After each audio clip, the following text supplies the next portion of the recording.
In today's video, I'm going to teach you how to perfectly crop an image into a circle, giving your design a clean and professional look. Whether you're working on a creative project or simply want to add a unique touch to your photo, this method ensures the outcome is both precise and visually appealing. So, let's get started. First things first, you need to place or open your image.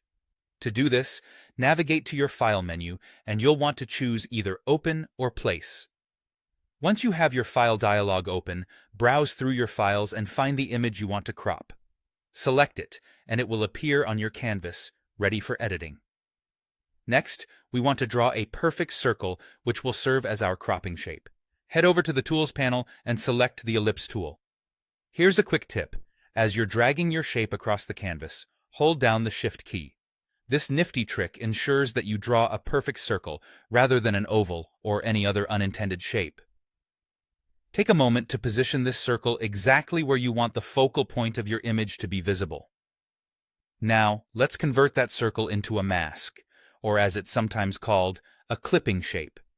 Check your Layers panel and make sure your circle shape is placed directly above your image layer. To create that smooth, circular crop effect, you'll need to drag your image layer into the circle shape layer.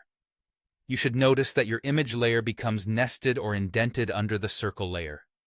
This step is crucial because it transforms your circle into a mask, containing and shaping your image beautifully. With your image layer now snugly nested, you can adjust the image within the circle to achieve your desired composition.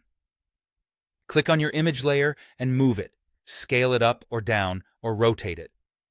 This flexibility allows you to showcase exactly the part of the image you want within your circle. Remember, the circle defines your visible area, and anything outside of it will be hidden from view. If you're aiming for an image with transparency outside the circle, let's cover how you can export your masterpiece. Head back to the File menu and select Export. For web-friendly and lightweight results, choose PNG as your format. Be sure to tick the Use Transparent Background option if it's available, which ensures everything outside your circle remains invisible. Alternatively, if you're after a scalable, vector-based output, you might also consider exporting as SVG. And that's it. With just a few steps, you've skillfully cropped an image into a perfect circle and learned how to export your work with a transparent background. Thanks for tuning in. I hope you found this tutorial helpful and inspiring for your next creative endeavor.